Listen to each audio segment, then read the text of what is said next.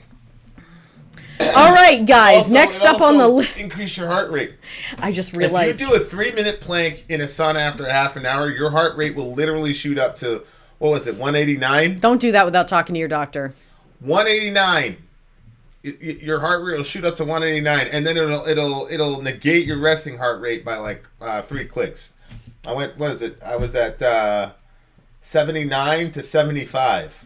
It's my resting heart rate. So anyway, I'm a big believer in the sauna. Okay, guys, here we go. This is another song from Census Fail. What's the name of the song? The name of this song is... No, that's not. That's the last one. Vines? Vines, yep. Vines from Census Fail. Let's go.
Crushed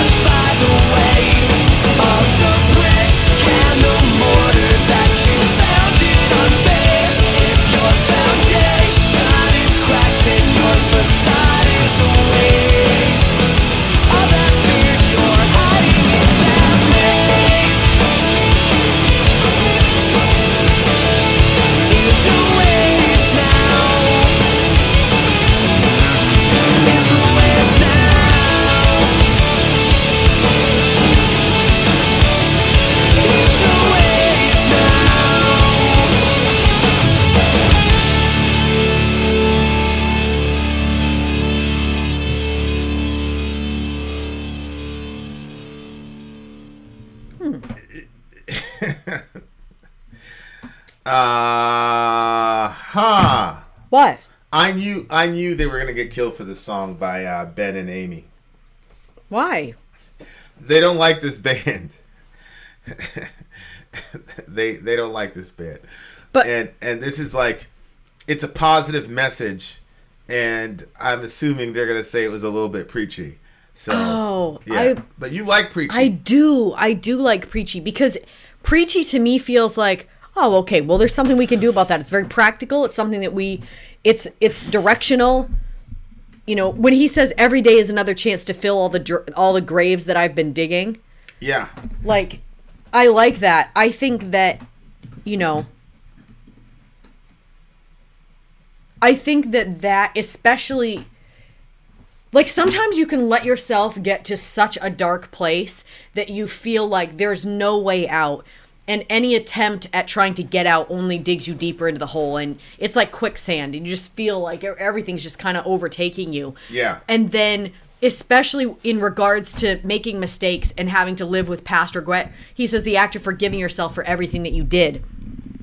Again, we talked about this before, where it's, you know what? You're a sinful person, I'm a sinful, we're all going to do stuff, and we're going to interface with each other, and our hurts and our inconsistencies and just whatever selfishness is going to affect other people. And then you have to look at the fallout of what you've done to other people. And sometimes you could get so overwhelmed by that, it can feel like, well, how do you come out of that? Because at some point you have to say, all right, you know, today I live the life of a hypocrite. But we always hear so much about hypocrites. Nobody wants to be a hypocrite. But if you've been a shitty person every single day, there has to be a day where you say, you know what? I'm going to try not to be a shitty person, and I'm going to try to do the right thing. And you can feel like a hypocrite when you're doing the right thing when you haven't been doing it. And so then you feel like a hypocrite. And so then you're like, well, wait a minute. Should I just go backwards? No, don't go backwards. Like, just start filling in the graves. Like, every day is an opportunity for that. And every day is a new day to try for that, and to, you know, you can't fix everything. You know, there's that story about you take the feather pillow to the top of the building and you let all the feathers out. And then if you try to collect them the next day, you're not going to be able to collect them all. There's some things that you can't reverse the damage that's been done. But you can certainly try, you know, make a little throw pillow, you know? BC says, I'm a proud hypocrite. You are. I've noticed that on numerous occasions. Gang, shout out to BC. Oh boy, that's funny. Okay, so yeah, so I liked that. But are they saying? Is he saying you should make your foundation on faith? It should be based on faith. It looks like what he's saying is, or be crushed by the weight of the brick and the mortar that you founded on faith. So he's saying, it looks to me like he's saying that faith is a faulty foundation. But he says, if your foundation is cracked, then your facade is a waste. So, I just think that, you know, with the concept of faith and how that works as self-improvement, because this isn't really a relationship song. This is more like a Tony Robbins personal development type of song. Yeah. And that's what I got from it too. I think what some of the most ridiculous advice you can ever tell a person is to believe in themselves. Mm-hmm. I think that's just so silly. Okay, well, actually, can you dig a little further into that? Well, first of all, we're so limited in basic things that we need for survival. For example, information. Mm-hmm. Because you're not an omniscient being, you are completely, like, literally thousands of people in our country died last year because they believed in themselves. Right. You see what I'm saying? It's like, yeah, I understand what all these medical experts are saying, but I'm going to go to here to WeKnowTheTruth.org. And it's so fascinating to me, and yeah, I'm going to go here. It's like, you've got anti-vaxxers, right? Mm-hmm. And I'm not talking about people who are against the COVID vaccine, not necessarily against, but saying, I'm not comfortable with it. That's not an anti-vaxxer. An anti-vaxxer, we're talking about polio, we're talking about mumps, measles, rubella. Yeah. That's an anti-vaxxer. So they're automatically going to be against the COVID vaccine. So you get Dr. Malone or Dr. McCullough. both of which start off by saying, I believe in vaccinations.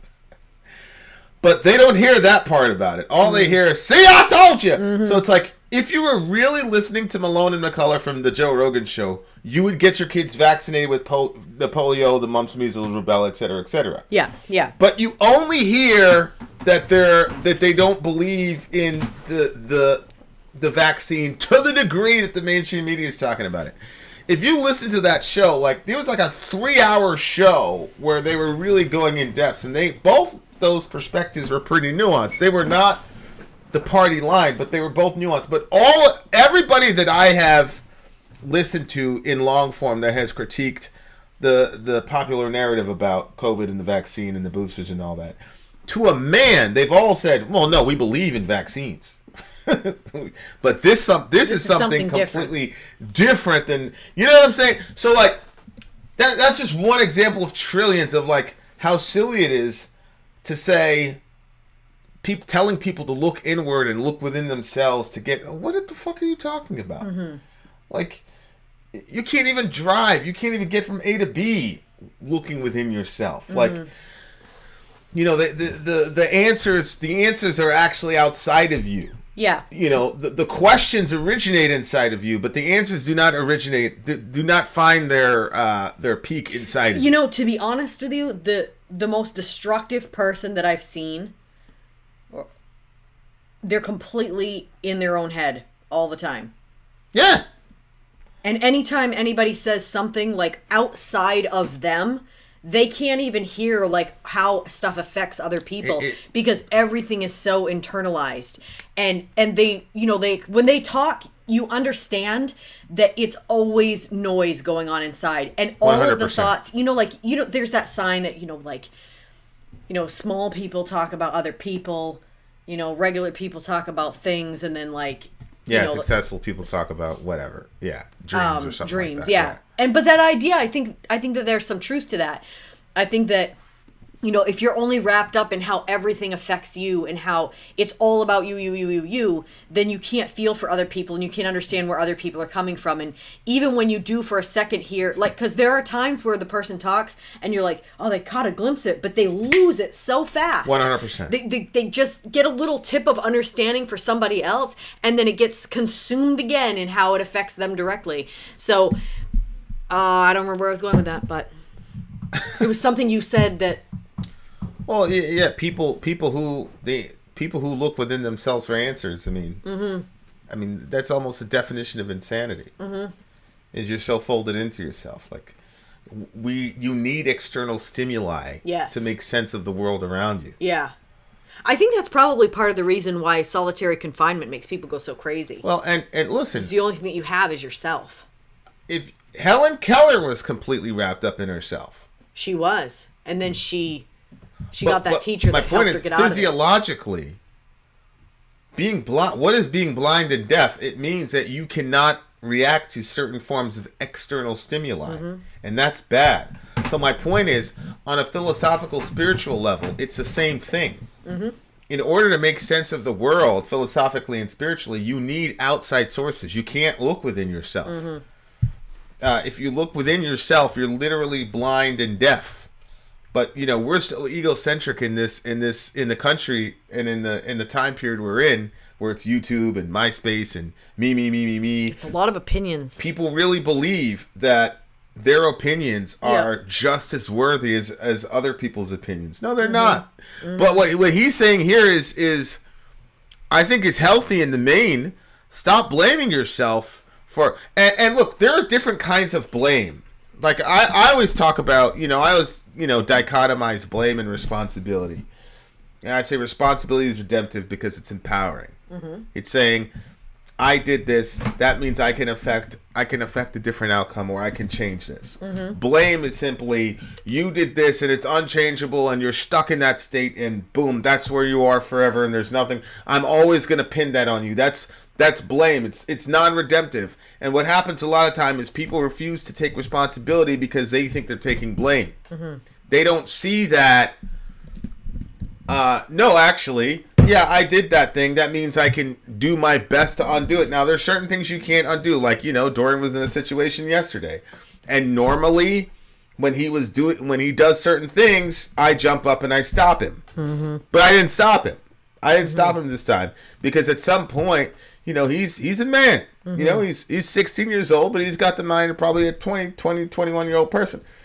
You know, and so at that point, Older than that in some areas. At that point, I'm like, no, I'm not going to stop you because, you know, we've had the lessons, we've talked about it over and over again. Yep. And now I'm gonna engage you and say, you could do that, but you're never gonna be able to undo it. You're never gonna be able to take it back.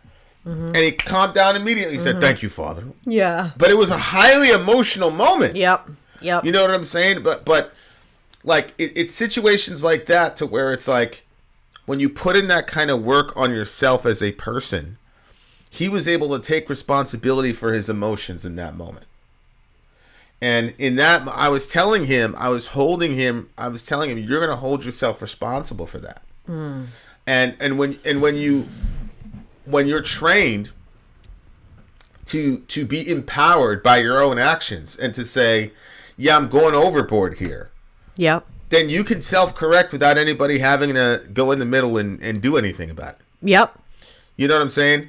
So like those, you know, when you're a parent, you're teaching your kids, a lot of times you're teaching your kids things that you learn. Now I didn't have a dad to kind of explain that to me, break that down to me. You know what I'm saying? I had to pretty much figure that out on my own after you made a million mistakes and you've done a bunch of things that you can't undo and do things that you can't unsee. You know what I'm saying? Yeah. Like, and you know, I've had to pretty much figure that out, you know, me and God, you know, and it's been great. But that was a pretty cool moment because it was the height of a very, very emotional situation. And that statement, go ahead and do it, but you're never going to be able to undo it. Like for him to be able to switch gears and take that accountability and stop, that was a big ask for a normal 16-year-old. It was a major ask, and obviously we're being intentionally vague, but he stopped immediately and he sat down and he calmed down, you know, and you know, I think a lot of people, if you can get rid of the blame in the sense of this irredeemable, I did something wrong, I screwed up, but there's no redemption attached to it. There's no growth from it. There's no, well, this is what I learned. There's no, well, I'm going to use the same power to undo it. There's none of that. Yeah, you need to get rid of that. You know what I'm saying? And you know, Ben hates, you know, Atlas Shrugged, but that's one of the real themes of the story is personal responsibility. You know, the bad guys never want to take responsibility for anything. And it's because people conflate blame and responsibility. Yeah. They're not the same thing. Yeah. What were you saying with that? Oh, I just think it's funny the way that the guy does the voices. Because you had said it, you said it to me, but then like once I started listening to it, I'm like, it's true. Every single time it's somebody that won't take responsibility, he always makes them sound like a bitch. They're whiny. They're like, it's not my fault. I tried everything I could. You know. Yeah, and that's why I really liked it. I mean, yeah, the song's a little bit preachy, but you've got a chance. And you do have to forgive yourself. And I'm actually glad. Yeah, stop blaming yourself for everything. Yeah, you got it. Is a good thing also. Like, I think that there's some people that they can't accept blame for anything. And so it's like, you got to start taking responsibility. But on the flip side, there's some people that they just blame themselves for everything. Everything is their fault. I know. Everything is their fault. And when you're in a situation like that, when everything is your fault, then nothing can be your fault. Right. Because you've taken responsibility for everything that doesn't even matter. So then when something really does matter, you don't have the strength to face that because you feel like you've been assaulted all over the place by everything else you've messed up on. So that's not a good place to be either, but yeah, and you know, like, don't spend so much of your life wasting water on withering vines. Mm-hmm. You know, like there are things that you've done that you won't be able to change. You know, you cannot change the past. And there are some instances in which you can't even change the present. Mm-hmm. And sometimes the lesson is you have to figure out what exactly needs to change. Yep. Because that's very complex. Mm-hmm. Sometimes you need to change, Sometimes the person needs to change. Sometimes the status of the relationship needs to change. Sometimes the job needs to change. Sometimes the location needs to The change. location needs to change. Like, Sometimes the relationship, like the person you're in a relationship with, you need to leave that relationship. right. Yes. And so, like, it's, but if you completely internalize everything, all those other options aren't gonna, be there. Like, at my, the last time I worked for a person, he's like, you're a very, very hard person to manage. And the reason I'm a hard person to manage is because God didn't make me to be an employee. He made me, to be what we're doing now. Like, this is the wheelhouse. And even when I was doing other things, like, it was basically just leave Vin and his friends alone. Just tell them what to do, and they'll come back with they'll be fine. You know what I'm saying? Like, that's me. So when people talk about, like, personal growth, those are the things, like, those are the questions that need to be asked, right? Like, how am I going to grow for this? How do you define what growth is? Where's my area of responsibility? What does it say about change? Where does it need to change? There's so many questions to ask.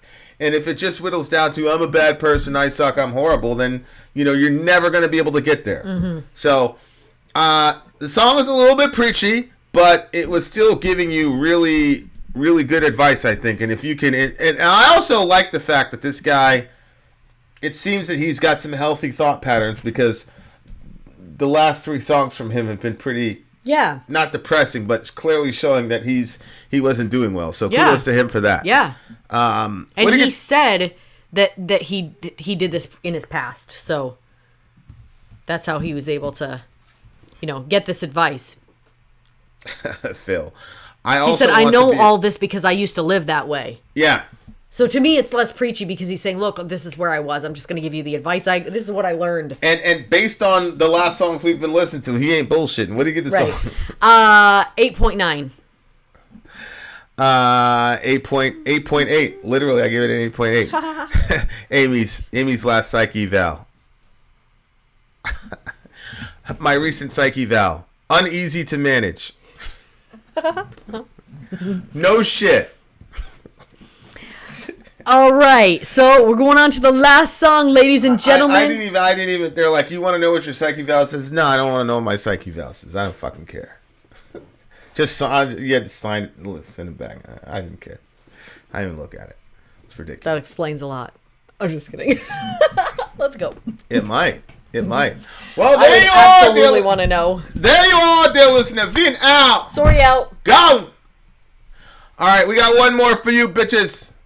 Last song, Coheed Cambria, commercial time. Let's go. I'm Vin. I'm sorry. If you would like to get your song reviewed, dear listener, there's the Filthy Capitalist option. As Sorry says, 125 gets you straight to the head of the line. You don't have to be a part of the alliance. You don't have to be part of the group. Wait a minute. And the biggest thing is you don't have to wait. You hop, skip, and jump right in front of everybody. 125 gets you there. You do that 3 times, and then get mashed down to the $75 rate for perpetuity. Yes! Also, there is a band review option. So if you've got a band and you're trying to get your band some exposure, hit me up at sorry@gmail.com, and I'll show you the details about how to pull that off. You can also jump on Patreon, and there is a option on the tiers to be able to get your band reviewed. Obviously, we can't lie to you, so we can't guarantee a positive review. Get what you get. It's just rubbish. Rubbish. Rubbish. That's British for garbage. My favorite is a community option. $1 at the gate gets you in at Patreon. You get to join an alliance. The alliance joins their points together, and that helps determine what songs that we do. The alliances hang out on Discord, Message me on Patreon to get the link. and they do all kinds of other cool things. They do Minecraft, Dungeons and Dragons. Yeah. It's really a community within the community. Anybody can go in the village, facebook.com/Vin and Sorry. There's 160,000+ people on the channel.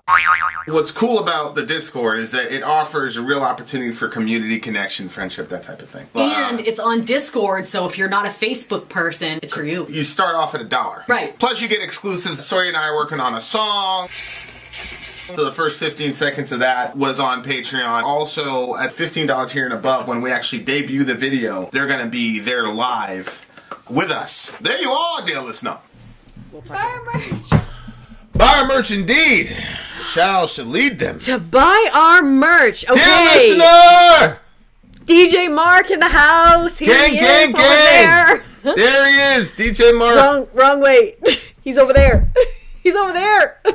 There he is. Well, you mirrored it.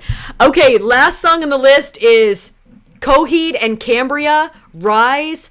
Oh, I finally got the band name correct. And what is this? Rise, NAIANASHA. NAIANASHA. NAIANASHA? NAIANASHA. Rise, NAIANASHA. All right, so let's check it out. This should be interesting. Oh, this is 2021 too, I think. Yeah, Rise, NAIANASHA. Coheed and Cambria. Mm-hmm. And I cannot for the life of me find that song. Where is it? Should be the last one. Where is it? Where is it? Century. Where is it? Oh no, did it not? Did you even down? Oh, there it is right there. Rise, NAIANASHA. All right, guys. Rise, NAIANASHA. Come on, go.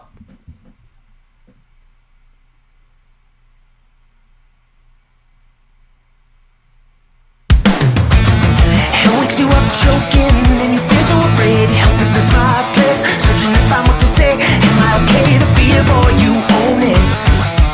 Guilty you find an angel in your arms. She's plucking her wings, she laughs while you will replace them. There's something in your way. The mark that you miss, caution your throat. Lost in the dark, breaking the flow. I'm gonna tell ya, tell all. There's a change of the guard, so you play your part. Assuming you know where to start. As pieces start coming apart, she'll stitch those wings to your heart. But it's not what you wanted. She looks deep in your eyes. She sees all your flaws and pulls you together. Say what you want, 'cause you are. Go on now, let heaven know the beautiful boy that you are. Hold me and I'll be there. You need your great destroyer. Oh my baby boy, don't you cry. It's you and I, gonna do or die overboard. Now cut the cord.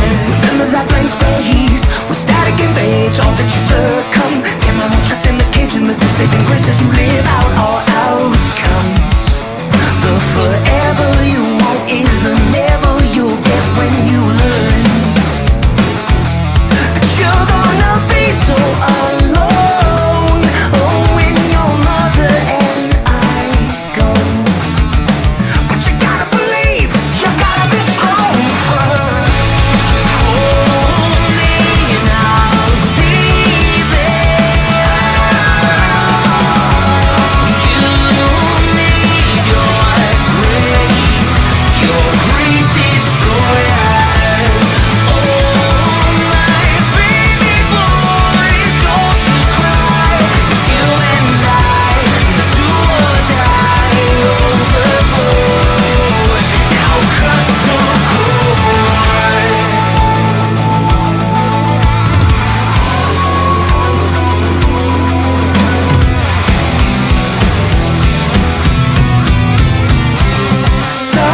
Silence your tongue. Divide your lives and give us all your love. Your day has come. Open your mind and do what must be done.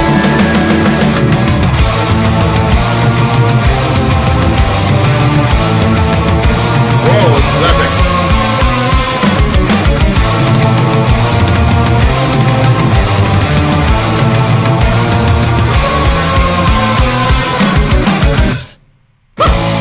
Call me and I'll be there. I'll be your great destroyer. Oh my baby boy, don't you cry. It's you and I, do or die.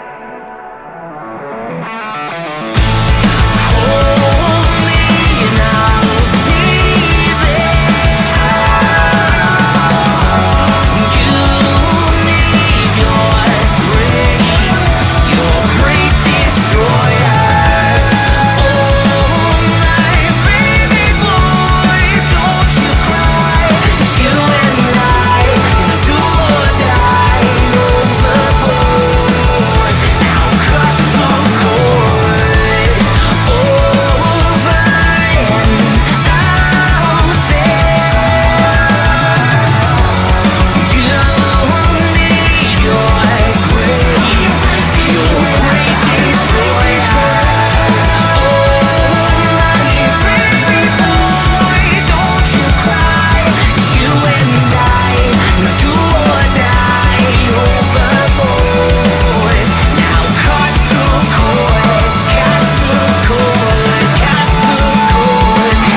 Is this song about what I think it is? Is this about, like... Wait, well, you look emotional. What? Is it about mothers and their sons and not, like, cutting the umbilical cord? Like, because she said, I'll be your great destroyer. Over and out there, you'll meet I'm your great destroyer. Oh, my baby boy, don't you cry. It's you and I, do or die. Overboard, now cut the cord.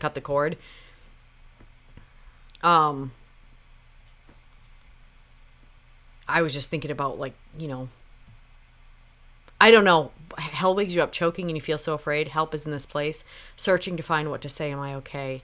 The fear, boy, you own it. Guilty, you find an angel in your arms. She's plucking her wings. She laughs while you go replace them. But there's something in your way. I don't know what this song is about. When I heard the chorus, I thought it was like a mother that doesn't... You know, like moms that they don't prepare their sons for the future, and they just, like, they enable them, and they basically, like, cripple their kids so then their kid never goes on to actually live their lives and have a healthy relationship. They're just, like, stuck in, like, mom's apron strings. Mm-hmm. But I don't know. What is the song about? Well, I mean, I assumed it was about a father and his son. I didn't assume it was about a mom at all. I mean, it's a dude singing the song, right? Mm-hmm. Yeah. So I just assume it was, you know, the father and son relationship, which is,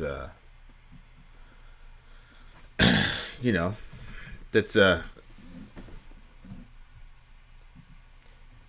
okay. Either way, I mean, I cut all the kids' cords when they were born. I'm actually the one that actually cut the cord of the kids. You know, I think it's about introducing them to the world, you know, from when they were born. Especially, hell wakes you up choking. You know? And that's kind of, you're in the safety of your mother's womb, and then, you know. But you find an angel in your arms. Yeah, I just the fair boy, you own it. Guilty, you find an angel in your arms. He's talking about himself, like. You're holding this kid and he's an angel, but you're not an angel anymore. But this kid is a pure version of yourself. She's plucking her wings. Yeah, she laughed while you go to replace it. I just think it's about him growing up. It's from the time the kid's a baby and he's growing up, he's losing his innocence, that type of thing. And it's just being with your kid from, you know, from birth to the point where you have to cut the cord and send them on their way to go, you know, into the world, into adulthood, you know. So that's how I interpret it anyway. She'll stitch those wings to your heart, but it's not what you wanted. She looks deep in your eyes. She sees all your flaws and pulls you together. Say what you want because you are. Go on now. Let heaven know the beautiful boy that you are. Call me and I'll be there. So you... Yeah, he's just talking about you're going to run into a girl. It's just all the stages of life. Yikes. He starts with birth. You're holding him, he's an angel, and then you're giving him all the wisdom about girls and relationships. It's just the story of that, and then, you know, at the end you gotta cut the cord, send them on their way. You know, and that, you know, that's how I interpret it anyway. Wow. And you know, that's time goes by fast, man. So. Well, you know, I'm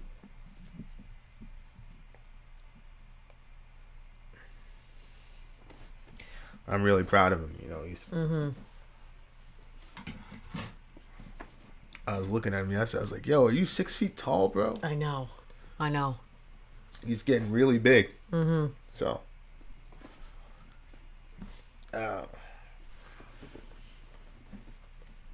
Yeah, that's gonna be a crazy feeling. Yeah. Because, you know, I met him when he was like 3, but I didn't become his mom until he was like, is he 12? Something like that. Yeah. He's grown a lot. Yeah. Yeah. So, you know, he's.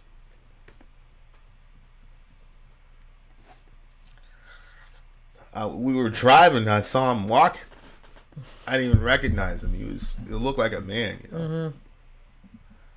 And I pulled up. I was like, get out the street. You know, it was a big snowstorm, whatever. I'm like, get out in the middle of the street. And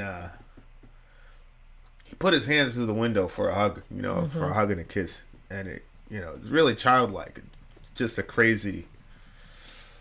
He's never really lost that. And they've been through a lot of shit, those kids. So I'm glad that he's never lost that childlikeness. But, you know. I don't even like him walking out, you know, in the dark by himself. But I know. This is ridiculous. He's big. He's a big, strong kid. I know. I think that's why he texts me. I'm going out. Yeah. Because I told him, I said, you should text your dad because, you know. He's a big, strong kid, you know. Yeah. But.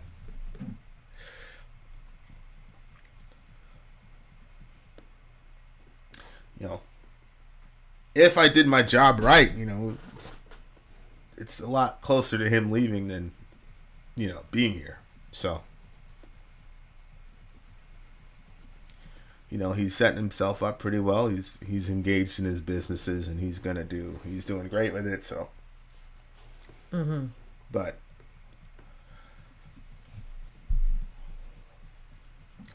anyway, that's the song meant to me. You gotta learn to let him go.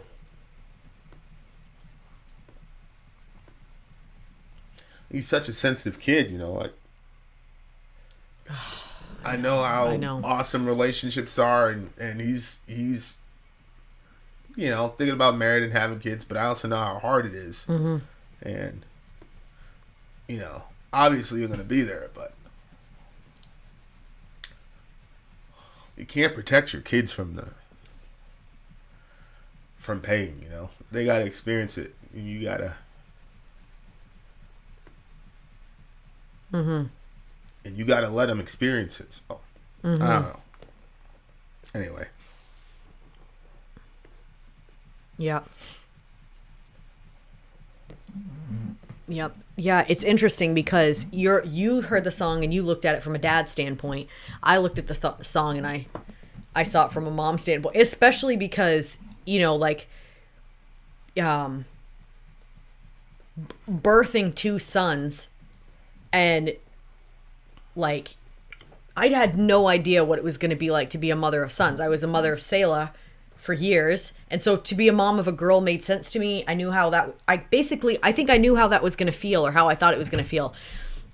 I had no idea what it was going to feel like to be a mom of boys. And I wasn't even sure, like, how good will I be at being a mom to boys? And I think that, you know, like, it's difficult because I want to baby them, but we're raising men. Like, you don't have them for very many years. And so, you know, I could absolutely see, like, on my own, like, if I was just going by how I feel, like, becoming the type of mom that, like, doesn't prepare her son because I'm so busy trying to just, like, kind of keep him close to me. But I don't want that. But that's not, like, that. I think that it's a completely selfish thing for a parent to do because, you know, I'm sure that all of us can think of different men that never grew up. They're boys. They don't have lasting relationships. They can't, you know, be a father to their children. The immaturity is just so deep, and so it makes it so that way, like, the amount of time that you have your kid, like, let's say they move out when they're 18. So you have them for 18 years. Well, they still have the rest of their lives. Like, that's only like a fifth of their life if they live up to, you know, if they live up to be 100 years old. So it's like, you just have them for a small part of it. And then the rest of their life, they live like you did, out, you know, out and about. And so you really want to make sure that you're preparing them for that. And I think that, you know, to me, this was like, she's coming to his aid every time that he has a situation. She wants to do everything. Oh, my baby boy, don't you cry. Like, he's a grown man, but she's still calling him, oh, my baby boy. And then when she said, I'm your great destroyer, like, it sounded like he was in a situation, and then she came to his aid to come scoop him out of the situation once again. But she wasn't, like, when it was saying, I'm your great destroyer, it was a double. Like, she was the one that would destroy the things that were bothering him. But then I'm your great destroyer was, she actually was she was destructive to him because she didn't prepare him for a future, and she didn't prepare him to be a man. because what she really wanted was a little boy. So, but it's interesting, but that's art, you know. It affected you in one way and it spoke to me in a different way. Yeah. But, you know, we're all a pretty close family, so. Mm-hmm. You know, I don't think he's going to move off to Colorado or whatever. It's just, you know, it is what it is. It's the way of the world. It's the way it's supposed to be. So. But it's a good song. It's a good song. But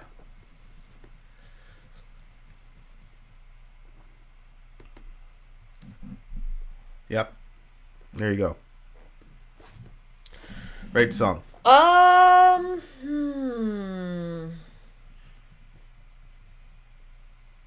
9. All right. It's a 10 for me. Good song. Oh, wait, Mark. Rate our stream. What do you give it on a 1 to 10? Oh, one of these days somebody's going to give us a 3 like we've given other people. If you're still here, Mark, I want your answer. Oh, let's Vin out Sorry out, and then we'll wait for his stream Vin response. out. Sorry out. Go. Oh, actually, you know what? Let's I'm going to ask the set up a poll before we get out of here. Hold on. Create a poll.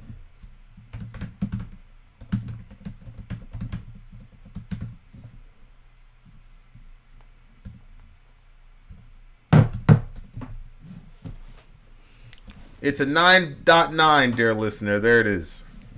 He said it was He a gave it a 9.9. 9.9. Woo.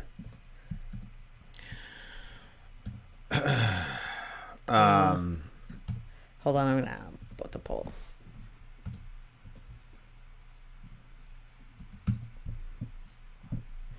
He said 9.9, dear listener. Yeah, dear listener. Man, something about sitting in this chair makes the top part of my neck hurt so much. I don't know if I'm slouching or what I'm doing. This is due to your many sins. All right, guys. I'm out of here. I'm going to go hang out with the kids now.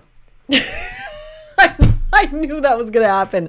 I said, that's it. He said they were going to bed, but they're getting back up. Let me pull this down here.